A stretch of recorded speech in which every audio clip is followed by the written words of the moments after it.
It was just after 6 a.m. when Angela Rabotte stepped into a car at a Norcross apartment complex, leaving behind a night of music, lights, and laughter. Hours earlier, she dropped off her 3-year-old daughter with a trusted friend. Like many times before, Angela was balancing two worlds: motherhood by day, survival by night. Unfortunately, she would never return. Her body would be found days later in the woods, executed. No signs of struggle, no immediate suspects, but someone, somewhere, knew exactly what had happened that morning.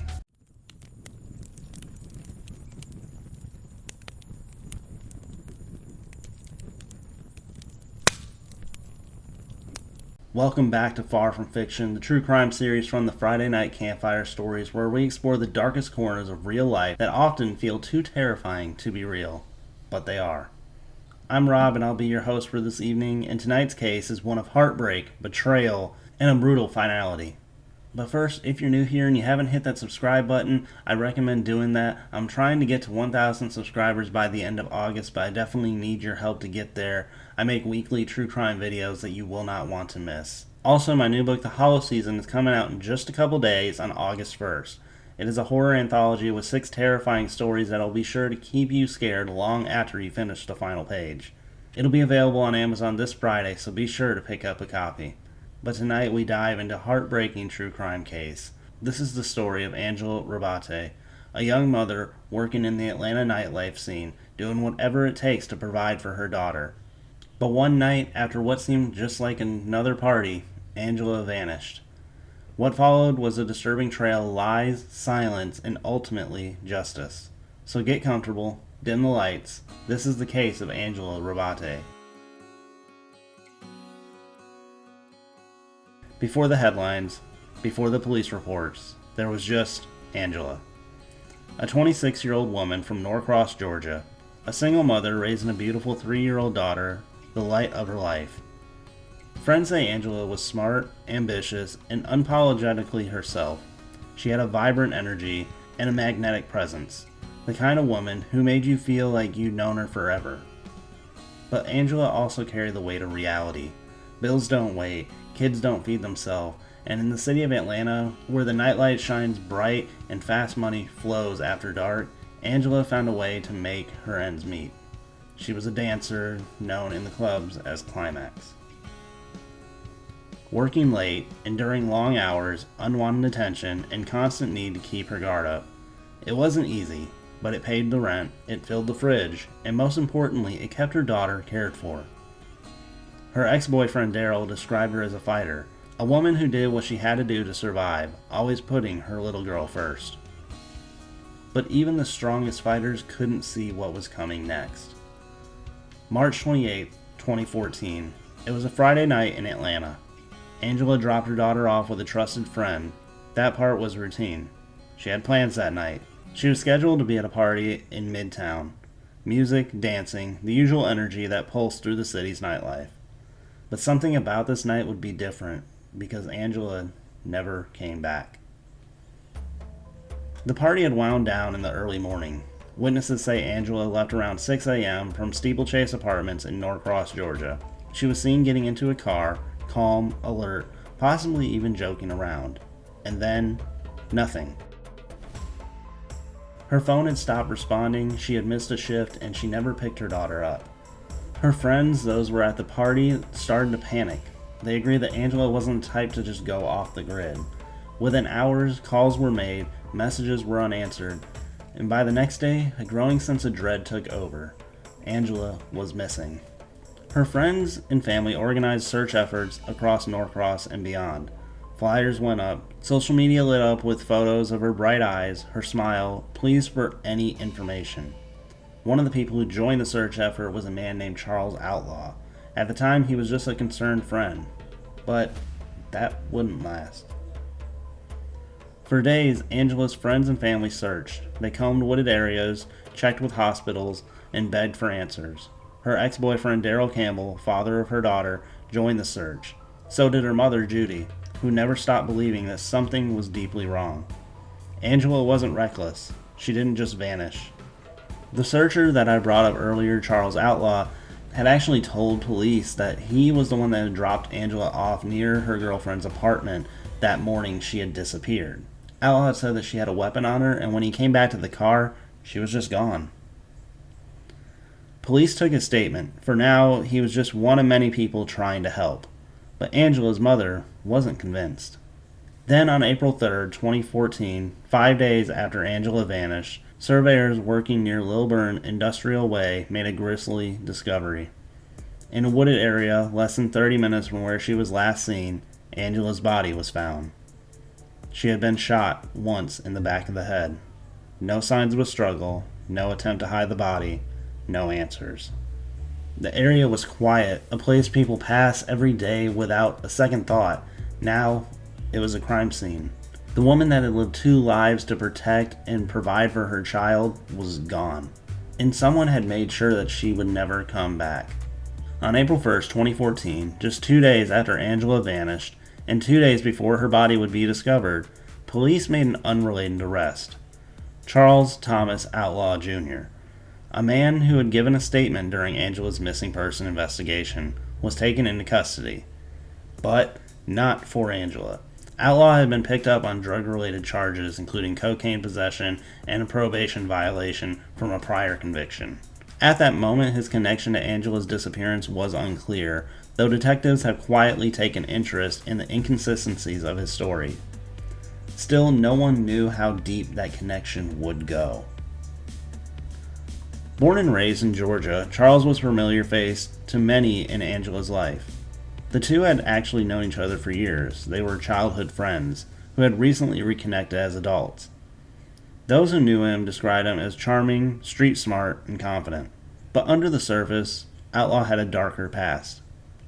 He was a convicted felon with a criminal record, and he had been in and out of trouble, drug offenses, violations, and probation issues. Despite this, Angela trusted him enough to accept a ride that morning, enough to let her guard down. After his arrest, detectives noticed something curious. The car that he had been driving, the same rented Dodge Dart that he had used to pick Angela up that morning, had been professionally cleaned. Too clean. It was a detail that raised red flags immediately. The vehicle was impounded, and what investigators found inside would change everything.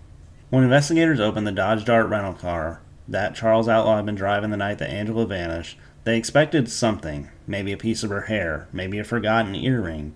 What they found was more chilling. Gunshot residue. Embedded in the fabric above the driver's side window, a place unlikely to be contaminated accidentally, the forensic result told a clear story. A gun had been fired inside that car, from close range. And someone had made a rush attempt to erase the evidence. Outlaw had taken the car to a professional car wash almost immediately after Angela disappeared. He even tried to clean areas most people would overlook. Headliners, door panels, carpeted areas near the seats. But science spoke louder than bleach. Combined with the fact that Angela was shot execution style once in the back of the head, the evidence began forming a shape that led them straight back to someone that she had known. But detectives still needed more. Something that would eliminate any doubt, something that only a killer could know. And they would get exactly that, straight from the mouth of Charles Outlaw. Charles was behind bars, but not for Angela's murder, not yet at least. He had been arrested for an unrelated drug charge, and while sitting in jail, he placed a call to his girlfriend. What he didn't know was that line was tapped. Investigators had already begun building their case for him against Angela's murder, and they were hoping and praying that he'd slip up. And then, he did. During a call, Charles casually mentioned details about Angela's death that had never been made public. He talked about her exact location of her body, buried deep in the woods off a quiet service road. He referenced the specific nature of her gunshot wound, including how close the gun was when he fired it. Details only someone present at the murder could possibly know. The tone of his voice is eerily detached, not remorseful, not panicked, just matter of fact. Prosecutors would later say that call cemented the case. Charles Outlaw hadn't just been a friend. He hadn't just driven her. He had killed her. And now, he had all but confessed to it, in his own words. The investigation was no longer about who had killed Angela, But why? And when the case went to trial, the answers would only grow darker. It had taken nearly 4 years to bring Charles Outlaw to trial for the murder of Angela Rabotte. 4 years since her daughter lost her mother, 4 years of questions, 4 years of grief. And finally, in 2018, prosecutors believed they had enough to put Charles away for life. The evidence was compelling. The gunshot residue found on Outlaw's car, his confession on the recorded phone call, and the fact that he was the last person who had seen Angela alive. The case was strong. The courtroom was tense. But just as the trial got underway, everything fell apart. The jury had been shown a photo during opening statements, a photo that had not been formally admitted to evidence. It was a critical error, and the judge had no choice but to label the whole case a mistrial. Angela's family was crushed. The prosecution was forced to regroup. The defense had bought Charles a little more time, but not freedom. A new trial was quickly scheduled, and this time the state wasn't going to take any chances. In early 2019, Charles Outlaw had once again sat before a jury, the courtroom filled with heavy silence as Angela's mother took the stand, her voice trembling as she described her daughter's last known moments. Prosecutors replayed the jailhouse phone call, highlighting every damning word. Jurors listened to Charles calmly describe the murder scene, the body, the weapon. The defense had no real alibi, no alternate suspect, just a web of half-truths that couldn't withstand the weight of evidence. On January 28, 2019, after just hours of deliberation, the jury had reached its verdict. Guilty of felony murder, guilty of aggravated assault, and guilty of possession of a firearm during the commission of a felony. And with that, Charles Outlaw was sentenced to life in prison. No chance of parole, no more mistrials, no more delays, just justice finally served. Angela Rabotte was just 26 years old. A mother, a daughter, a friend, a fighter. She was known for her infectious energy, her love for her daughter, and her fierce determination to build a better life, not just for herself, but for those she loved. She worked hard, took multiple roles, and never let the weight of the world keep her from smiling. To those who knew her, Angela was sunshine in human form. The senselessness of her death still echoes through the lives of those she left behind. A little girl grew up without her mother. A mother buried her daughter. And a community was left reeling, asking why. Her friends remember her laughter. Her daughter remembers her touch. And the world remembers her name, not just for how her life ended, but how beautifully it had began. Angela didn't die in vain. Her case, once feared to be lost to time, was fought for a persistent family, a heartbroken community, and a justice system that eventually listened. And thanks to their strength, Charles Outlaw will never hurt another woman again. But we are left with a truth that cannot be undone. Angela Rabotte should be here.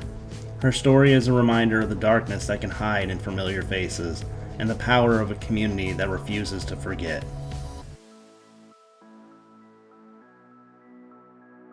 Thank you for watching this episode of Far From Fiction. If Angela's story moved you, please consider subscribing for more true crime cases that I release here every single Wednesday on my channel.